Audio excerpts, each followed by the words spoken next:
Hi, I'm Mr. Wahlberg, and I'm glad you're here. While Americans often remember the 1950s as a golden era in American history, the reality was that it wasn't a golden, idyllic time for everybody. Today we need to engage the other part of the story, the other 1950s.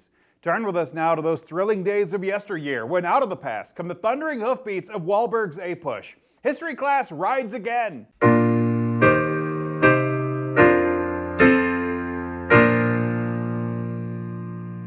We have three objectives today. By the end of this class, you should be able to summarize the legal challenges to segregation posed by the early civil rights movement.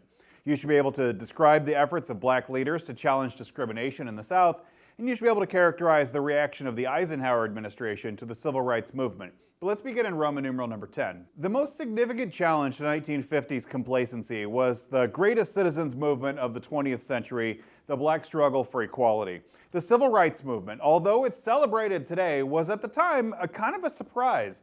The Southern movement had its basis in the Southern Black Church, which organized a militant but nonviolent assault on segregation. And I think that's an important distinction to remember, that the civil rights movement was nonviolent, but it wasn't peaceful. In the 1960s, the United States was still a segregated and truly unequal society. Half of America's black families lived in poverty. Because seniority rules was protecting white workers in the industrial workforce, black people lost their jobs when the economy would ever take its downturn. In the South, Jim Crow characterized all kinds of separate public institutions. And in the North and the West, not law,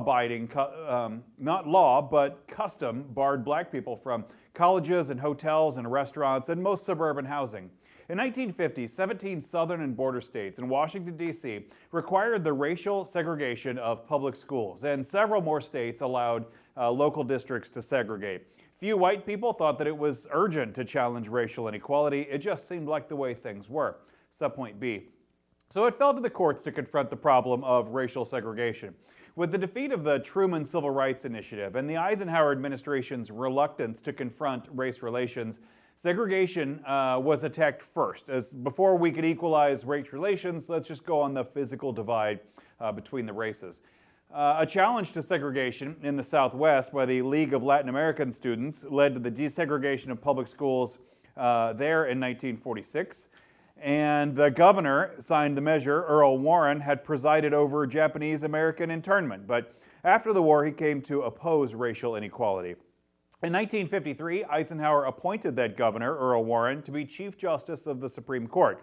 Earl Warren would go on to be one of the most significant Chief Justices in American history, and there's a variety of opinions on the Warren Court, but it was certainly influential. Meanwhile, the NAACP, which was led by Thurgood Marshall, continued to mount legal challenges to the separate but equal doctrine in Plessy versus Ferguson from clear back in the Supreme Court of 1896. By 1950, Supreme Court rulings in several cases suggested that segregated institutions of higher education for black people were not actually equal to those only open to white people. In 1950, the Supreme Court unanimously ordered the University of Texas Law School to admit Heman Sweat. Despite there being a black law school in the state of Texas, it just wasn't seen as equal at all. Subpoint C. The NAACP worked on several cases challenging the unequal treatment of black children in schools across the country. In 1952, 5 of these cases were combined into a single appeal, whose title was the first case listed, Brown versus the Board of Education of Topeka, Kansas. In this case, Marshall attacked the unfair application of the separate but equal doctrine, not the application of it, but the doctrine itself. He argued that even with the same funding and the same facilities, segregation was inherently unequal because it stigmatized one group of citizens as unfit to associate with the others, and that segregation would do lifelong damage. The new Chief Justice, Earl Warren, managed to create unanimity in a divided court, some of whose members of the court disliked segregation or disliked desegregation, but feared that a decision to outlaw it would spark widespread violence and just didn't want to touch the topic. Earl Warren, though, read a unanimous decision on May 17th, 1954. May 17th, that's my birthday. I mean, it's the wrong year, but that's my birthday. Warren read the unanimous decision on May 17th. You could start shopping now. That's probably a good idea. Warren read the unanimous decision on May 17th, 1954, which stated that segregation in public education violated the equal protection of the law guaranteed by the 14th Amendment, thus striking down the separate but equal doctrine which had protected segregation.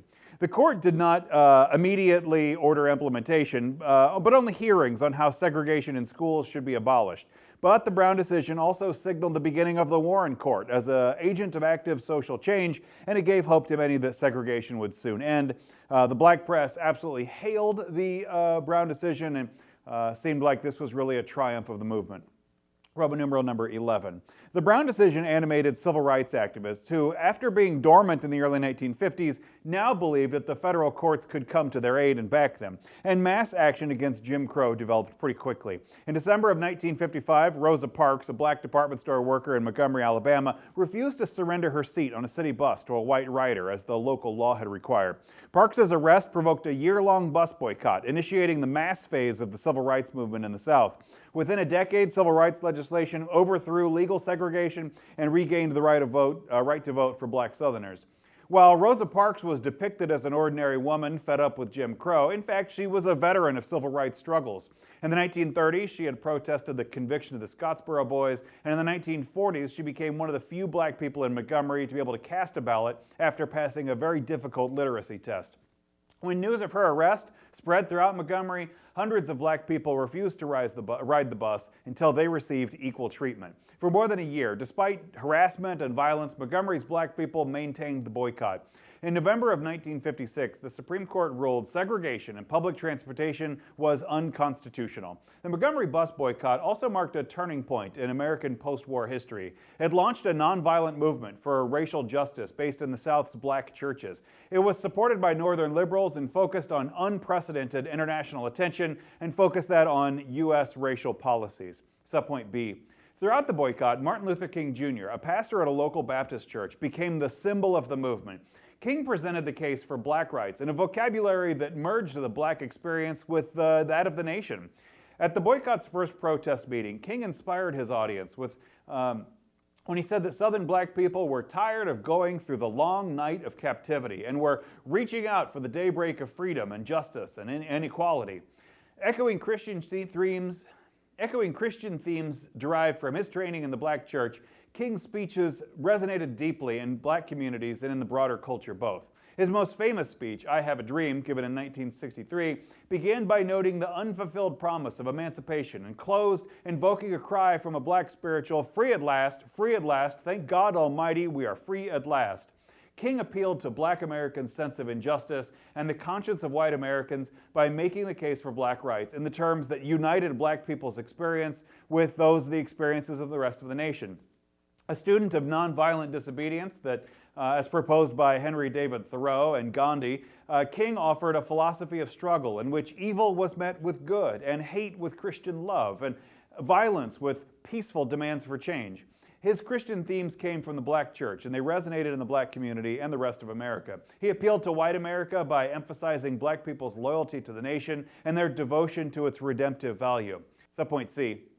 In 1956, building on success in Montgomery, King formed the Southern Christian Leadership Conference, a coalition of black ministers and civil rights activists to organize desegregation efforts.